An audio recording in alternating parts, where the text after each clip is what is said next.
Hello everybody, welcome to the newest episode of MAFF'S Movie Show and the first episode of 2022.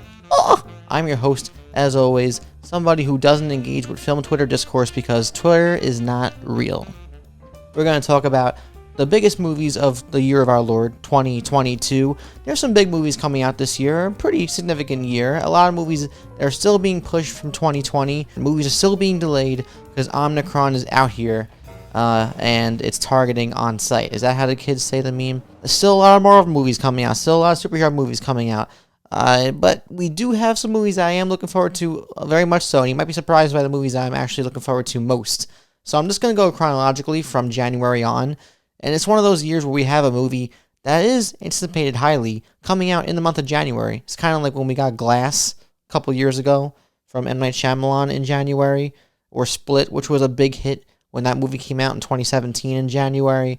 But the first big movie of the year is Scream, otherwise known as Scream 5. I don't know why they didn't add a subtitle or nothing. I hate when these new horror movies lately, these, like, not reboots, but like whatever they are, call the movies the same name as the movie that came out originally. Doesn't make any sense to me. Scream reunites Neve Campbell, David Arquette, and Courtney Cox along with a new cast, and it seems like the story is carrying over from Scream 4. And based on the trailer, it's taking itself very seriously, which is kind of...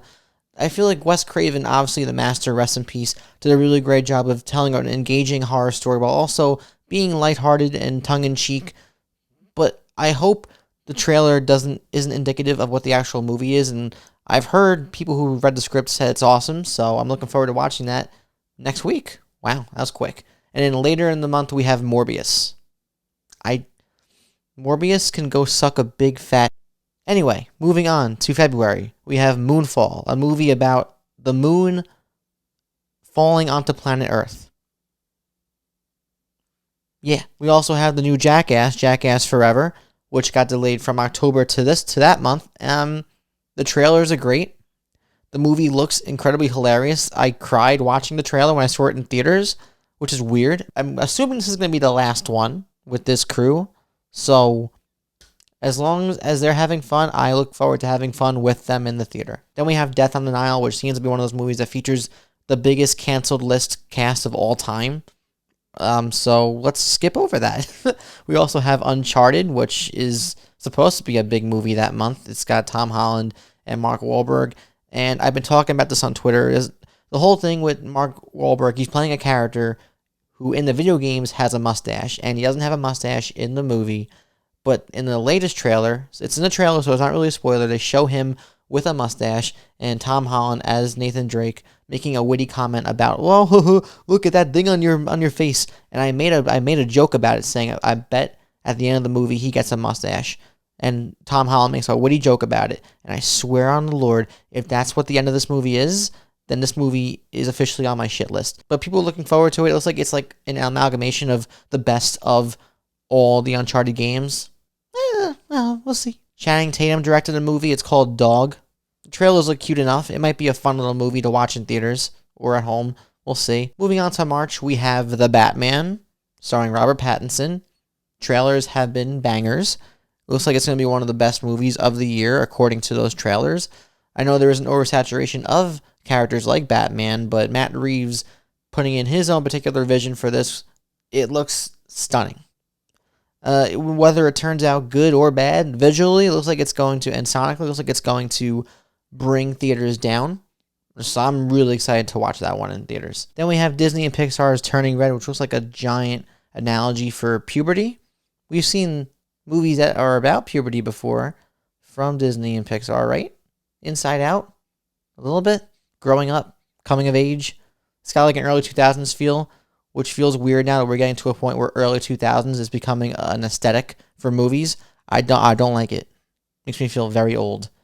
Then we have The Lost City, which stars Channing Tatum in another movie. It's a big year for Channing Tatum. It also stars the one and only Sandra Bullock. It looks like it could be a cute rom-com. I don't know. And then Everything Everywhere at Once, which is a new A24 movie. I have not watched the trailer for it, but I heard it looks dope. So I can't wait to go into this blind. Going into April, we have Sonic 2.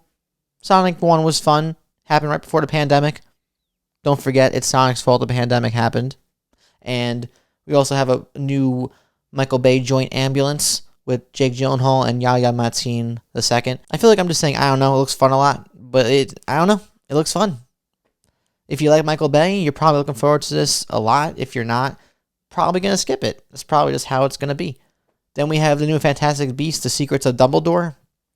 I enjoyed the last one. I know a lot of people did not like the last one, but these are whatever movies. They don't compare to the Harry Potter movies. I wouldn't say they suck. They just don't leave any impression other than that they're prequels to those movies. And it seems like they're really leaning on the Hogwarts aspect now and having Jude Law come in as a young Dumbledore. And the only cool thing that I think about this is the recasting, which we can get into the weeds of Johnny Depp and Amber Heard, but I'm not going to. But having Mads Mikkelsen as what is his name? These movies are so forgettable. I forgot the name of the frickin' villain.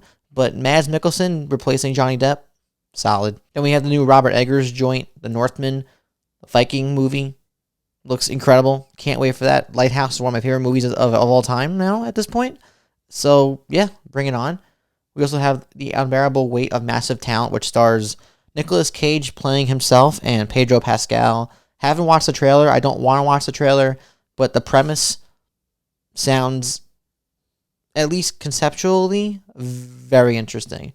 I want to see if it collapses under the weight of its own concept or if it's actually a really crazy movie. But now we are in May. We got Doctor Strange and the Multiverse of Madness, which I hear is going to be a bonkers movie. I keep seeing the scoopers on the Twitter saying, if you thought No Way Home was crazy, just wait till Doctor Strange.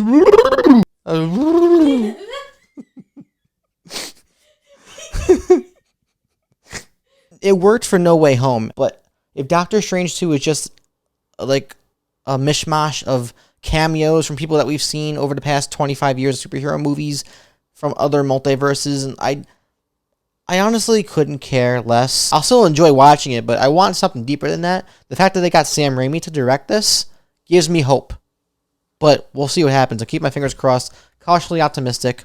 And then we also have Top Gun Maverick finally releasing. It's been delayed like 3 times. I really enjoyed the first Top Gun. Rest in peace, Tony Scott. Tom Cruise is a legend. No matter how you feel about him in real life, on screen and in Hollywood, he is one of those guys still pushing and doing incredible things. We'll talk about it a little later when we get to the later month with Mission Impossible 7. But Tom Cruise is one of those dudes. He is. Then going into June, we have Jurassic Park Dominion, which is the trilogy capper for this new set of Jurassic World movies. And it's directed again by Colin Trevorrow. And this is the concept I like the most, I guess. If you're going to make another Jurassic Park movie, like have the I guess you're doing, it seems like a bigger version of the End of the Lost World, where you have the dinosaurs are all running amok throughout the world and they're in society. We live, of course, in a society, and dinosaurs exist in it. And that's what this movie is going to be. A lot of the main actors from the main movies, like your Sam Neil's, like your Laura Derns, and like your Jeff Goldblums, are going to be in this. And it's going to help for those, those good old member berries, the nostalgia beans. But I hope, especially because Fallen Kingdom for me kind of sucked, so I hope this new one is a good way to end Jurassic World. Then we got Buzz Lightyear. The movie's called Lightyear. It's an anime movie just about the origin story of Buzz Lightyear.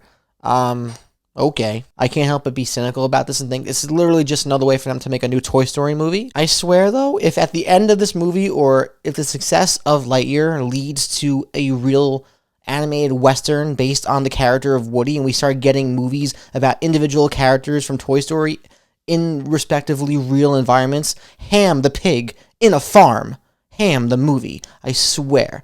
Disney, don't do that. Disney's taken over the world. Anyway, after that, we have Black Phone, which is the newest movie from Scott Derrickson. He made Sinister, and looks really cool. I like the concept from the trailer. Then we have the new Baz Luhrmann movie that's based on Elvis, and Vanessa Hudgens' ex is playing Elvis. What's his name? Austin Butler.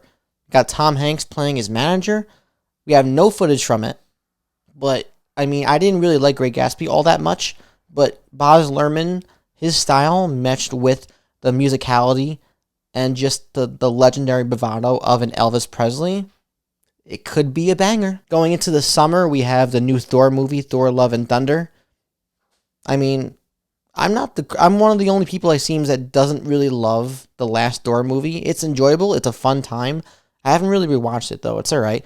Taika Waititi's he's directing this one, too. We got Natalie Portman coming back in a lead role. That excites me the most, honestly.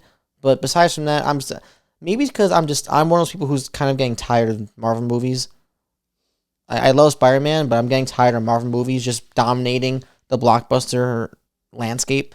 I hope it's good, though. I hope for the best. Then we have David Leitch's Bullet Train, which that movie sounds like it's going to be sick. And that's all I have to say about that.